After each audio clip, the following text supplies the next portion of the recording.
ES Audio.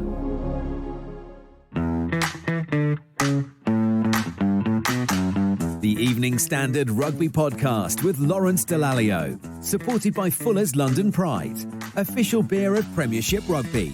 Support with pride. Hello, I'm Lawrence Dallaglio. Welcome to the Evening Standards Rugby Podcast, supported by Fuller's London Pride. I'm delighted to say that Sarra Elgin is back with us this week. Sarra, how are you? Good, thanks. I'm feeling better. You wouldn't have wanted me on the podcast last week. I was basically talking like that. Are you sounding better now? I am, thank you. Also joining us from the Evening Standard is rugby correspondent Nick Perwell. Hi, Nick. Hi, how you doing? Good, thanks. And this week we've got a former Springbok captain as our guest with 42 Test caps for South Africa and a Rugby World Cup to his name, Bob Skinstad. Hi, Bobby. Hello, everybody. Hi, Sarah. It's good to be here. Thanks very much for having me. Now, before we start, everyone here, obviously on the podcast, wants to pay tribute to the great Doddie Weir. He passed away at the weekend. He was a proper legend of the game and an absolute gentleman. Lawrence, you're someone who knew him very well for many years. He was just a man who was loved by everyone, wasn't he? He absolutely was. Such sad news. It was news that we kind of were dreading and we all knew it was coming. But I don't think when it eventually came sometime on Saturday, it made the feeling any easier. It still felt like a huge amount of shock. As you say, he was an absolute legend of the game on and off the field. And I think you've only got to see the outpouring of emotion, not just from the rugby world, but from the wider community to understand what an extraordinary human being Doddie Weir was. Incredibly brave, humble, courageous, generous, funny.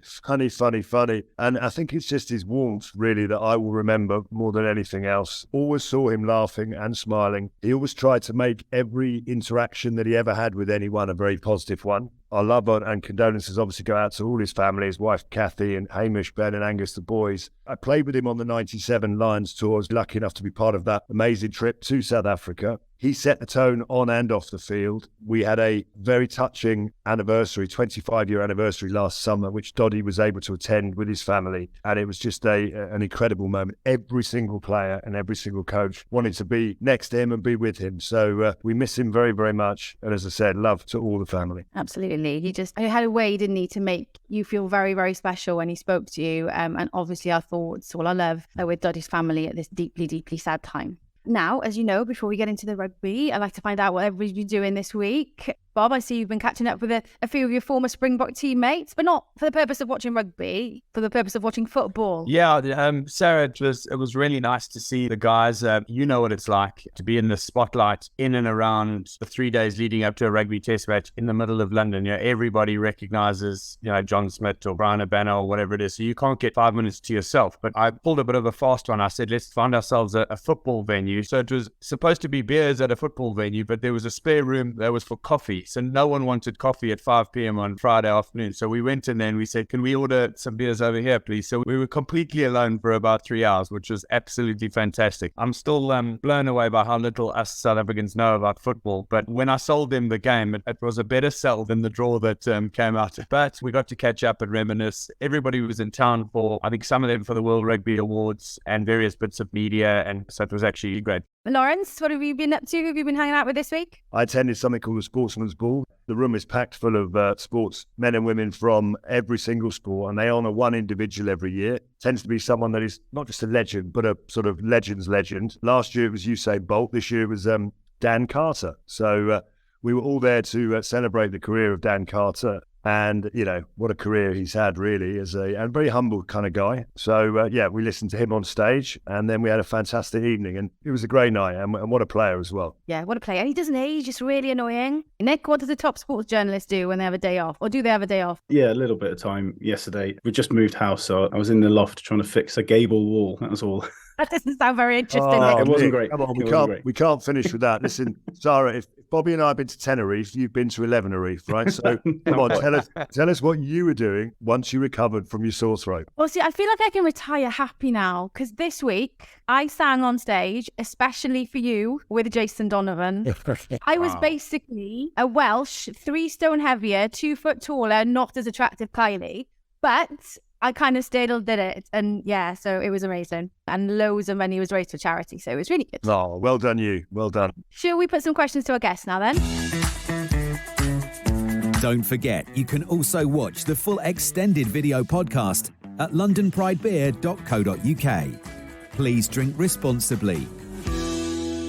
Bobby, actually, the last time I saw you, I think we were playing golf together. That's right. I mean, your golf's a lot better than mine, but I did recall that I said that we've got a lot in common. We both played number 8. We both played rugby for many years. We both lucky enough to win a World Cup. How come you look like you do and I've ended up looking like I do? you get nowhere near the breakdown, or are you just so good that you didn't have to go there? Lawrence, that's very easy to answer. I always played with someone like you who would go and fetch the ball, and then I would try and do something with it in the back line. Honestly, it's a great pleasure to have you here. I know you live here in the UK. We're going to analyse Saturday's game in a little while, but just wanted to chat to you about your own career. You made your Springboks debut in the game that I played in, actually, in 97, I think, where it was then a record defeat, 25-14, I think, where the Springboks beat us at Twickenham. You obviously had a real stint where you played for a number of years. What do you remember about your sort of early time within the Springboks? Because they would have just been world champions and they were rebuilding that team, I guess. They were. I mean, I think a little bit like you, I started with some sevens. So I played alongside Andre Venter and Rassie Erasmus in and around the seven side, and some of the outside backs and wingers did the same. And then I came in as a loose forward in a Western Province side, which was, I think we'd had about 15 years of sort of trophyless rugby after being very dominant in the 80s. And we won the Currie Cup in South Africa for the first time. So suddenly that propelled me onto the stage. I had a chance with the Springboks. We toured at the end of that year. I think I only ever played sort of off the bench in those games. And you're right, that was my debut at Twickenham. It was an amazing time. You know, we had guys you would have played against, Lawrence, the Gary Teichmans, Rassie Erasmus, Andre Venters, you know, big, strong, physical guys who really sort of stamped their name on their jersey. And the reason I mention it like that, I still look back to, you know, your guys' dominant England period, and I could name the entire pack, and I could probably name close to the entire back line. Same with ours in 98, 99. But now, because there is rotation, there's revolution of players, and you're in and you're out, and you might play for one reason, or you're a bomb squad member, and then you're out, and then you're back in. I mean, it's extraordinary how many more players, and they seem to almost cast away more talent than they keep, as opposed to keeping guys together for the long time. So those memories for me are probably the strongest. I think that's where it started. I had a bit of a break in the middle of my career, as you know. I was going to ask you about that. You stepped away from professional rugby. Seemingly you had it all. You played at every level. What was the reason behind that? Did you fall out of love with the game, or were you just a bit disillusioned, or what? I think it was a combination of reasons. If you look at guys now in the sort of starting to treat the mental health kind of stuff, I think I was struggling for pure motivation. I loved rugby. I really did. But I've got to say this, and it's difficult because a lot of people always write me off when I do, but I found the monotony quite boring. And we were still in that phase when, you know, each year you would change your S&C guy, and suddenly it was 8 hours of gym versus 6, or 4 hours of gym and 5 hours of fitness, or recovery was huge. Like, everyone was experimenting except the bloody players. We were just subject to this experiment. I felt like a bloody lab rat. They didn't really know what they were doing. No, they didn't. And they still admit now we were just testing, you know, limits of sort of human endurance, etc. So we would go, like my coach at Western Province, Kat Small, who coached Ireland, and Kat and I can say this openly, at that stage didn't get on. We do get on. We never had an incident, but he was a big, strong, bull-headed individual, and I was a big, strong, bull-headed individual. So we were never going to just agree on everything. And he made me his captain, and then was just forcing things through me. And I was like, hang on, sorry. The captain either agrees with the coach and we have a strategy, or you can choose another captain. And he was like, oh, whatever, you know. Then we had a fight for about 2 weeks. And by the end of that year, I'd had enough. And I said, okay. And I came to the UK. I played for the Dragons for 3 months. But I just found more of the same, because Mike Ruddock was there.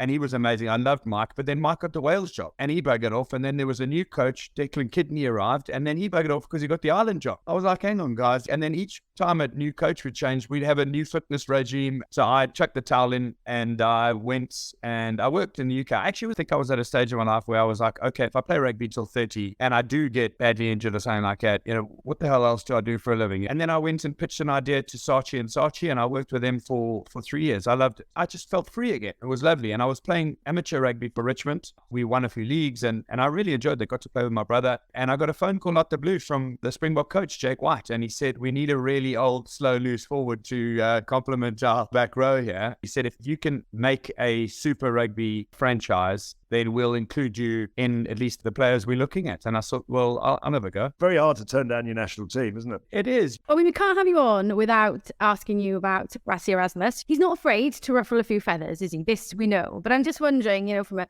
proud South African, his kind of recent comments, do you think they're distracting the focus away from actually the Springboks' achievements and, on-field achievements and what they're trying to do and the success that they've had?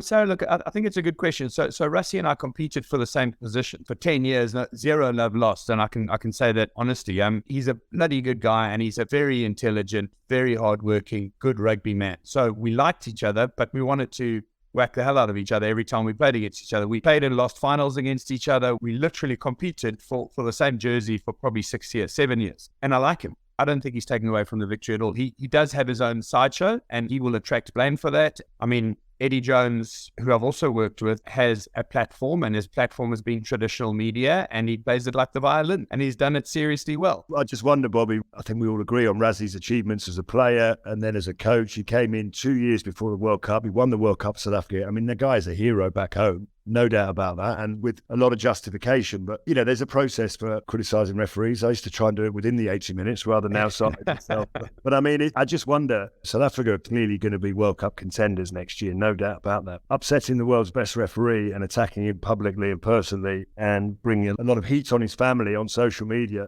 I wonder how wise that is a year out from the World Cup, because referees do tend to, remember these things and they do tend to stick together. And I just don't think it has a place in the game, Well, I think you're right, and I'm not hiding from that. But let me just unequivocally say any verbal, physical, written abuse or anything that's gone on to referees, whether it's Barnsley or his family or whatever, is disgusting. I don't think you can attribute the blame for all of that directly at Rassie trying to protect his team. I think those are two different issues. I think the one, and I'm with you, I don't think that that's a platform that you should be using to criticize referees. So we agree on that. I think he's posting them because he's trying to help South Africa to win, which is his primary job. So what I will say is I will defend Rassie, saying that, look, my number one is the South African rugby team. And if I think that's what I need to do to protect the South African rugby team, I'll do it. What I won't protect is whether that's the right personal decision at the time. Do you know what I mean? I can't. You look at his internal coaching staff, how many people have moved on, how many people have moved away because of him being a horrible, vicious person? 0. The players, they are unequivocal. He is doing what he thinks is best to help us win rugby games. And I can respect that. Okay, well, as you mentioned, you're in the UK now and obviously been here for a while and enjoying it. When you're not kind of working on the rugby, Bobby, do you still enjoy watching it? I mean, do you watch the Premiership? Do you catch up on what's happening in Super Rugby? I've started enjoying it a lot more. I think I probably took a little bit of a break, and I was maybe getting a little bit fed up with Super Rugby. It went from sort of Super 10, Super 12 to not so Super 38 or whatever it was, and I just wasn't enjoying the endless, meaningless games. I love the Prem. I've always watched the Prem, and I love how competitive it is. I love the level of rugby. I was catching up with Skulk Brits this weekend, and he was just saying, as a sort of a microscope for who's coming, that's where your baptism of fire happens. You come through the Premiership as a quality player and you've got what it takes to at least compete to make the English side in particular. And I think that's been long-standing in the Prem, and I think it's they're sort of forged with fire, if you want. I must admit, I have enjoyed the South African teams playing some rugby over here, so really looking forward to the European competitions. I think those will be good. It'll be a bit different, and if they can play the level of rugby that they've been playing in the URC, the South African teams should be competitive, and it'll be a bit different. Nothing better than a quick 3-day trip to Cape Town to go and watch your favourite team take on the Stormers or something like that. So we're not getting any of that, though, are we, Lol? I've not had one of those in my fixtures coming up, which I'm a little bit angry about. Not yet. Lol will send the private jets and Lol will go. Don't you worry about that. You'll get there. I definitely won't.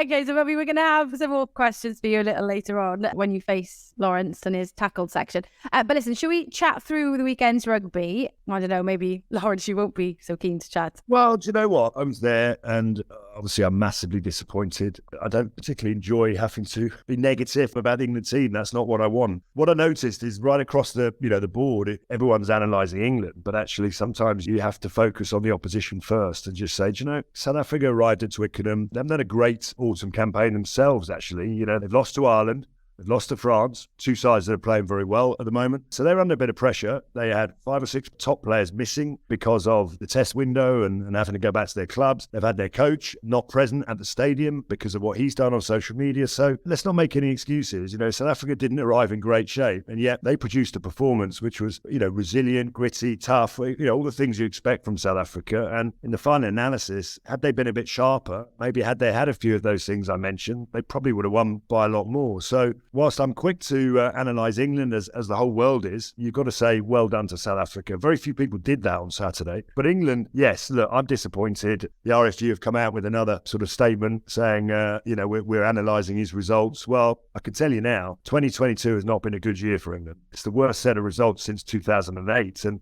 whilst I like to paint, as you know, the sun shines in my head every day. I mean, I like to paint the brightest of pictures. You can't move away from the fact that this is a results-driven business. And a year out from the World Cup, I am concerned, I am worried, because everyone is attacking Eddie Jones. And obviously, when you lose games of rugby, he is going to come under pressure because he's the head coach, as Wayne Pivac is for Wales, as all these guys do. But as a group of players, there's a lot of senior players within that group now. They've all won trophies for Saracens, for various other clubs around the country. And players have got to take responsibility.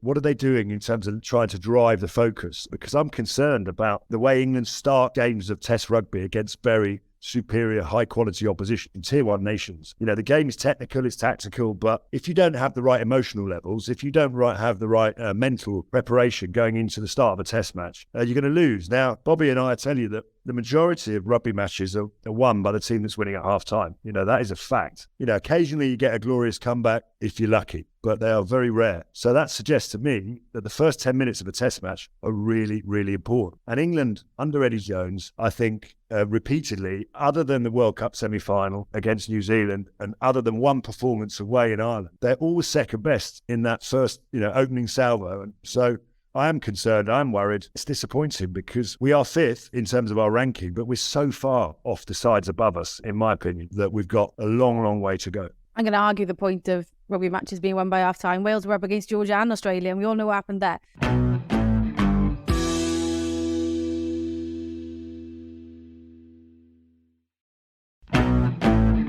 The Evening Standard Rugby Podcast with Lawrence Dallaglio, supported by Fuller's London Pride, official beer of Premiership Rugby. Nick, you called England's performance naive, sloppy and immature. So I'm kind of taking it you didn't enjoy it. Oh, I did enjoy it. I thought South Africa were excellent. And I thought, the fact that they had 14 men for 20 minutes and they weren't stressed tells you everything about where they were. And they'll go home very, very confident about their chances for 2023.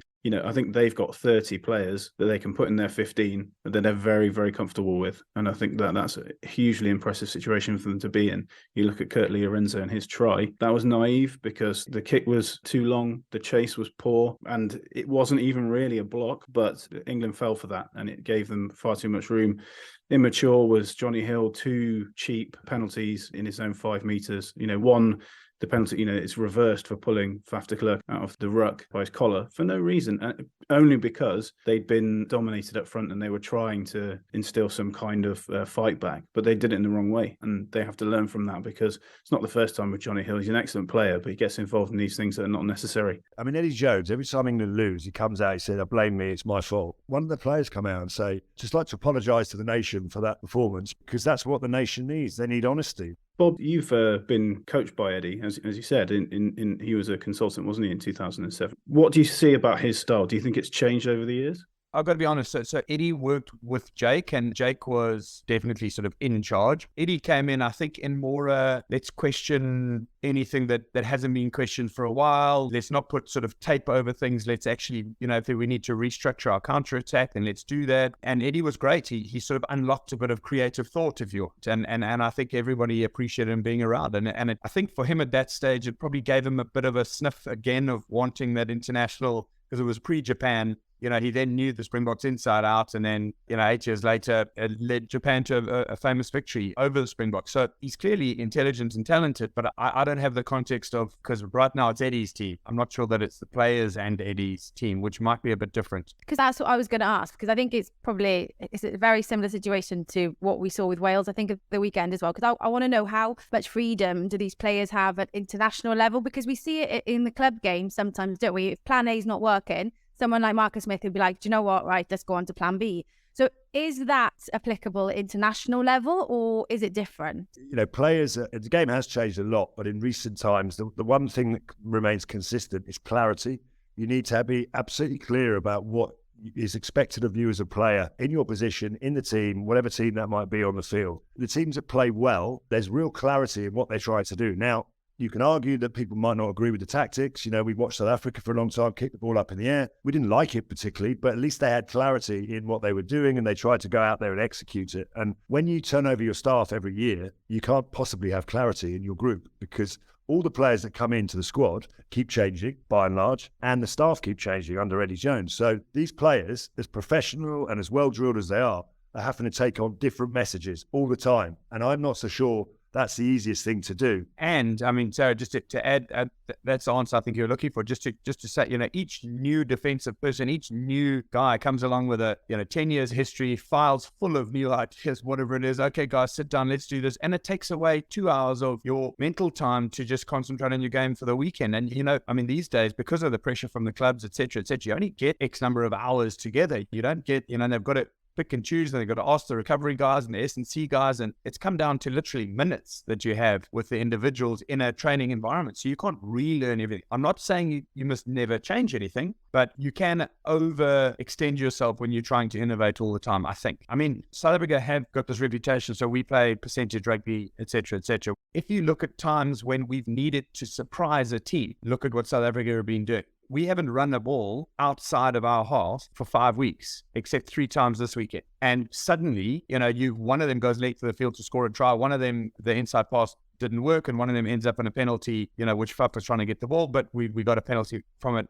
Anyway, I'm going, if Rassie's not got some masterful plan, how come against England, not expecting that at all, are we counter-attacking as the team who's supposed to kick absolutely everything? And I think that comes from player buy-in and from the staff knowing, okay, when we need to be able to, it's not rabbit out of a hat surprise stuff. It's rabbit firmly in the trunk under the bed, but we'll pull it out when we need to. It's not going to be pretty to get there, but we might need it against this England side because they're going to expect to just dominate us up front. They've changed their pack. They've put on supposed bomb squad onto the bench to come on. Okay, well, it's disrupted our way. So I think that's easier to do if you've spent this kind of amount of time appreciating each other, playing for each other, playing with each other. The one thing, Rassie Erasmus came into this tour with absolutely no idea who his second best fly half is. Now he knows who his top 4 are. And as well, what you've done, I guess, over the last few weeks is, and especially at the weekend, is you have kind of brought different players in, blood youngsters in, but you've not forgot your DNA as well. They're not all youngsters. He doesn't mind bringing in a 38-year-old loose forward. So there's hope for us lot. Sarah, do you think if we talk about England and South Africa for long enough, we might have about Wales? Is that what you... That's I can see 110%. I had one more question as well on Eddie, but okay, we'll move on then. Because I can kind of bring that into my Wayne Pivac chat, I guess. Yes, all right, let's move on to Wales then, because earlier in the day, they were 34-13 up against Australia on 57 minutes. But it all fell apart, didn't it? Both coaches, Dave Rennie and Wayne Pivac, they were under a bit of pressure coming into this game. Wayne Pivac, I think, is probably still under that pressure. But Dave Rennie, he would have learned a lot about effectively an Australia A side at the weekend. That was a fair statement, right? Yeah, I think so. Look, Australia had to win that game, as did Wales. So it was a must-win game for both coaches, both sets of players. You talk about having excuses or whatever, but Australia clearly have got a lot of players missing. We know that. Dave Rennie knows that. But equally, they would have expected to have got more out of this tour. If you look at their results, the Italy game was a real problem for them, but they've not lost games by an awful lot. They've been there or thereabouts, very, very close. And again, at the weekend, they managed to pull something out in the last few minutes to win the game. So even though results-wise, it looks like a terrible, terrible tour for Australia, in terms of what they're used to historically. Actually, for those of us who understand rugby, you start to analyse the performances. They're not that bad. They'll take a lot away from that and know that when they get their best players back, I think that they'll be a force at the World Cup. Okay, let's talk about Wales then. Rumours now that Gatland and his appointment is imminent. Whether that's true or not, who knows? But 10 months out of a World Cup, would you be changing your head coach? If it's me, I'll jump in here. I would be enhancing the coaching group. I don't think I would be turning it on its head. So I think I would actually appoint a Warren Gatland. If there's enough space, I don't know how it works budget-wise, etc., etc. I would say Warren Gatland's going to be there because, of his experience, etc. We know where we're going as a team. You try and send as positive a message as you can get after an abysmal autumn for Wales. But you don't get out the long knives right now, because then someone comes in again, he's got to make all these changes. Does he keep, the Alan Wins of the world and Tips as their senior leaders? Does he have to change that? Because he's going to need more than 10.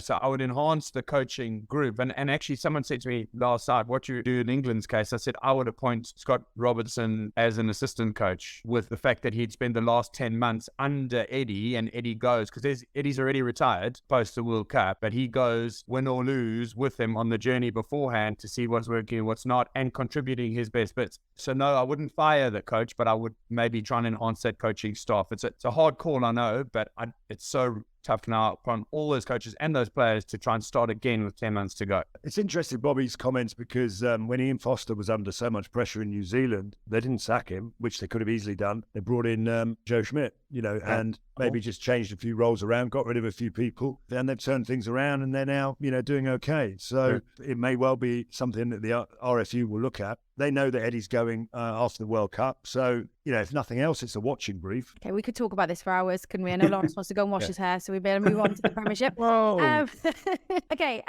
Harlequins added to Gloucester's frustrations, I guess, on Friday night. 21-12 win, wasn't it, over Just Givington's men for Quins. Scoreless second half, and they stuttered a little bit to the finishing line, didn't they, Quins? But they showed that they can win the hard way, Lawrence. Good defensive effort. Yeah, I think, look, when you're a side like Quins and you're playing at home at the Stoop and you want to keep yourself, you expect to win those games, don't you? And we can talk about it all day long. I think Gloucester have got a driving wall, which has always been their strength, but actually you need to develop bigger parts to your game. They've lost a little bit of their stardust in Lewis Rees-Zammit and Harris and Adam Hastings. Number of players are missing in the back line. And I think, unfortunately, they didn't really have enough to damage and hurt Harlequins. And on the other hand, Quins, you've got a player of the class of Danny Kerr still left behind. That's when you expect your players who could probably still be playing international rugby, they're the ones that really step up. So it wasn't a result I didn't expect.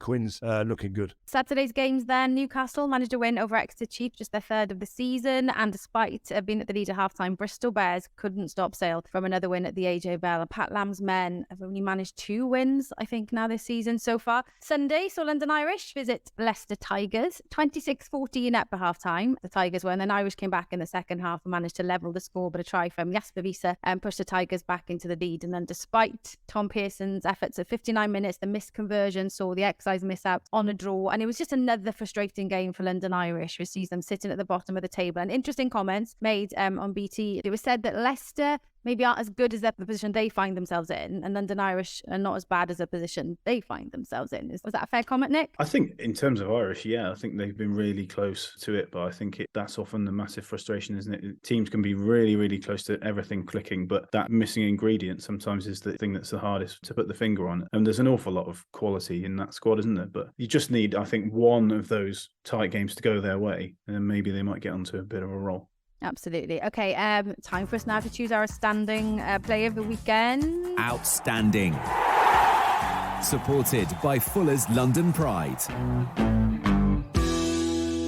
Bobby, do you want to go first? Well, I've got to say I enjoyed seeing Anthony Watson back in the context of this England outside back debate. Who's the person who can help there? It was just fantastic. It was a great. It's 2 weeks in a row now. He's been good defensively and back on attack. So I think that bodes well for him getting back into the England squad and going to another World Cup. He's experienced, he's quick, he had a really difficult, limiting time with an injury, and just delighted for him to be back. Nick? I'll probably say Arenza just for the try, just to kind of sum up everything that was right about the Springboks for the weekend and the things that England are still lacking in that X-factor element. And Lol, who are you going for? Well, I have to move away from international rugby because there was nothing that particularly inspired me at the weekend. So Danny Kerr, really. I think to have someone of Danny Kerr's quality, still playing Prem rugby at the age he is, 2 tries for Harlequins at his age, looking outstandingly good. I'm going to go for Jack Morgan on a losing side because I thought he was brilliant again this week. And to think he wasn't taken to South Africa because he was too small and his ball carrying skills not good enough. Yeah, I just think he's been class this autumn. And can I just have one more? Can I have 2 this week?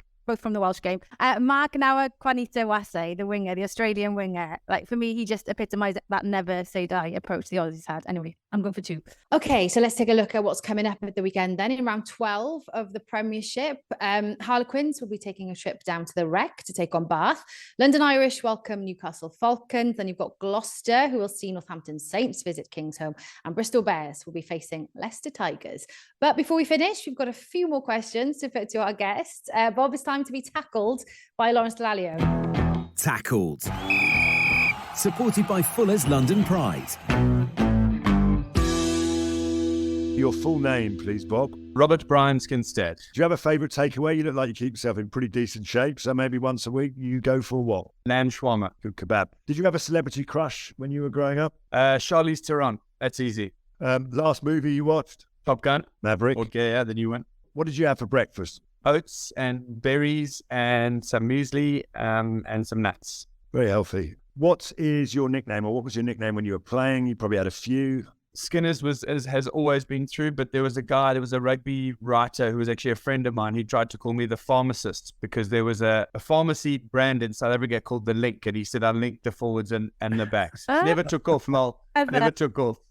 Good stuff. And what was the best piece of advice you were given? Trust in whoever your God may be, but tie your camel tight. Like it. Who is the most famous person in your contact book, in your phone book? The person with the access to the most famous people is probably you, Lol. So I'm just head of security. That's all I am.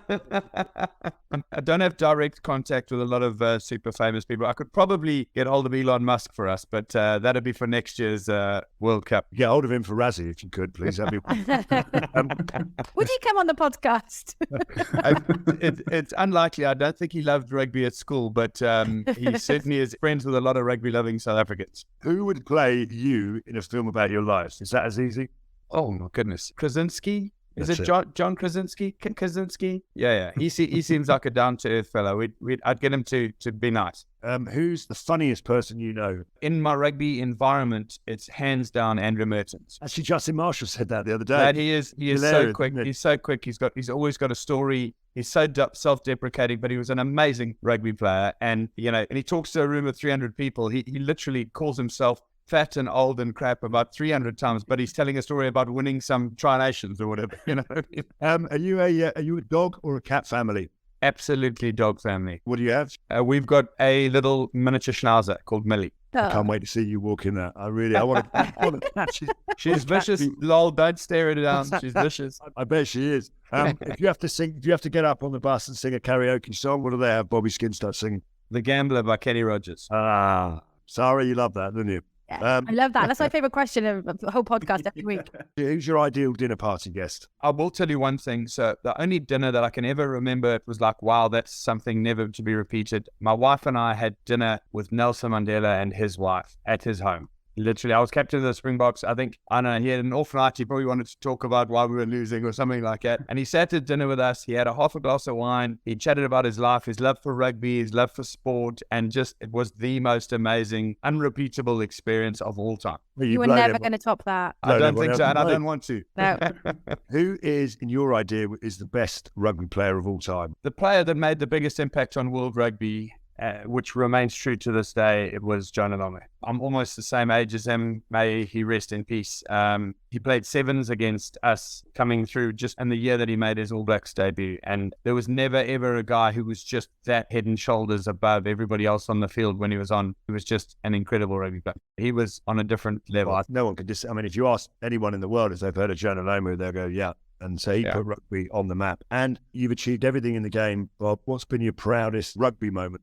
So I've got a very sad, proud rugby moment. I was part of a Rugby World Cup squad and I didn't play in a final.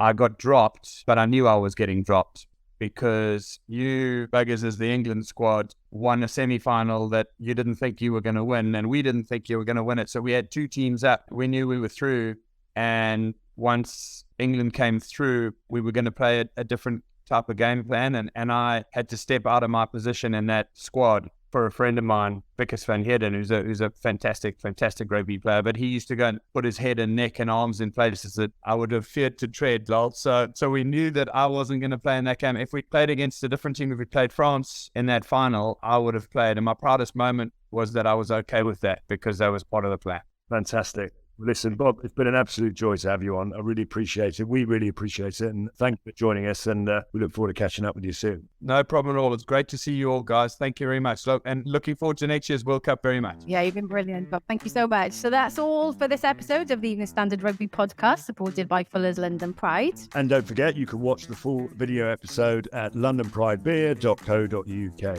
If you've enjoyed listening, then please give us a like and make sure you've subscribed to the podcast so you don't miss out on any future episodes. Yes, we'll be back next week, but until then, thanks for listening. The Evening Standard Rugby Podcast with Lawrence Dallaglio, supported by Fuller's London Pride, official beer of Premiership Rugby. Support with pride.